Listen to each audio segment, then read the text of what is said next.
Donc là, il y a toutes les tentes, il y a des jeeps américaines, c'est ça? Ah, complètement, oui. Oui, oui. Et des tentes de soldats, Oui, attendez. et des soldats américains, donc, c'est ça? Voilà, de quel grade? Ah. Et du coup, qu'est-ce qu'il y a dans les tentes? Dans les tentes, on peut... là, celle-ci, elle est très bien faite. Ah. Voilà. Donc il y a une tente avec quelqu'un du soldat du maquis, c'est ça qui est armé. Maquis de Charente-Maritime, Maquis de La Rochelle. Donc là c'est votre tente. Ça, c'est la tente d'un collègue américain. Ah, je vais le chercher. Il est parti. Et lui, c'est Maquis de Sade. Donc une radio d'époque. Ah, je dis Maquis de La Rochelle parce que je suis de La Rochelle. Là-bas, il y a aussi, il y a une très célèbre, c'était le Maquis Biarken. D'accord. Il y a plein eu de Biarken. Et qu'est-ce qu'on trouve là-dedans comme ustensile dans la tente? Regarde, là, il y a vous avez un petit venez avec, rentrez par là. Ah. Si ça peut le faire. Là, vous avez la tente de ce camarade qui lui fait de l'américain. Et donc, c'est une tente typique d'époque avec plein de petites choses qui auraient pu être, vous voyez, la fameuse pin-up du GI américain, buvant son Coca-Cola, la tenue du GI avec son casque lourd, son ravitaillement, le fameux Coca qui est arrivé en Europe à cette époque-là. C'est des premières bouteilles. Oui, parce que toutes les personnes qui pratiquent la reconstitution essayent d'être le plus proche de la réalité. Et là, c'est les canettes, c'est vraiment des produits qu'on trouvait d'époque. Ah bah ça, alors, oui, voilà, oui. Donc là, il a essayé toujours de reproduire à l'identique ce que le GI américain pouvait avoir lors de son débarquement. Vous avez son arme. Ça, c'est une arme allemande prise à l'ennemi. Ça, c'est une mitraillette typique allemande qui a été prise au combat. Et là, vous avez aussi... Il y en a une autre, la allemande aussi. Non, celle-ci, c'est une arme. Ça, c'est américain. Elle est très lourde. Avec, vous voyez, il a même prise de combat. Il a pris à l'ennemi un poignard des jeunesses hitlériennes. Ah ouais. Oui, ça c'est l'arme américaine. Et c'est laquelle la plus performante des trois?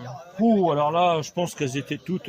Même celle du maquis est performante aussi. Oui, je pense qu'après, une arme, Quand c'est bien utilisé. c'est le tireur qui fait la qualité de l'arme. Donc là, il y a tous les courriers qu'il a reçus. Avec Les biscuits. les premiers chewing-gums. On essaye de se rapprocher... Et qu'est-ce qu'il buvait là-dedans? Ouh. Ça, c'était les alcools forts. Ça, c'est plutôt, à mon avis... Ah oui, 1942. Et il y Un en a Allemand encore. récupéré chez une prise de guerre. Il y a du bon vin français aussi. Beaujolais village. Que des bonnes choses. Donc voilà. Le pistolet, son pistolet. La Constitution. D'accord, oui. Donc on essaye au maximum d'être le plus proche de la réalité. Donc c'est beaucoup de renseignements, beaucoup de recherches, beaucoup de passion. Vous voyez les véhicules là par exemple, ils appartiennent au même propriétaire. Ah oui.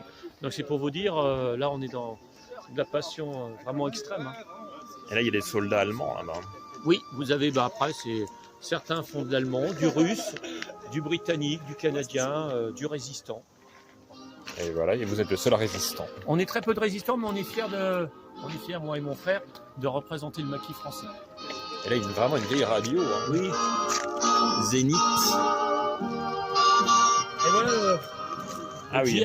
GI, bonjour. Aïe. Qui occupe la tente.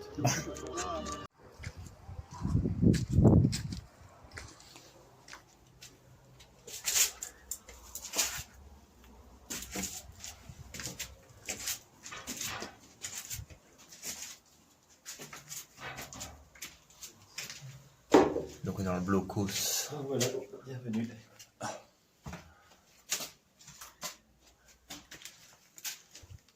Là, c'est la zone. Là, c'est en fait en fonction des salles, on va présenter un peu différentes histoires de l'île qui se passaient.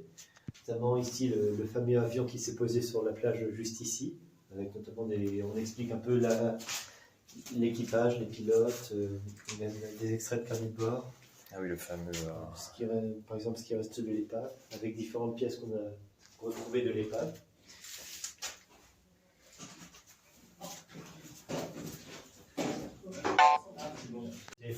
téléphonique. Ah oui. Là, le pose Bien observation. sûr, on ne monte pas aux marches, mais vous pouvez imaginer un télémètre ici. Et d'en haut, vous pouvez voir toute la plage. Il n'a jamais été détruit, celui-là, enfin endommagé.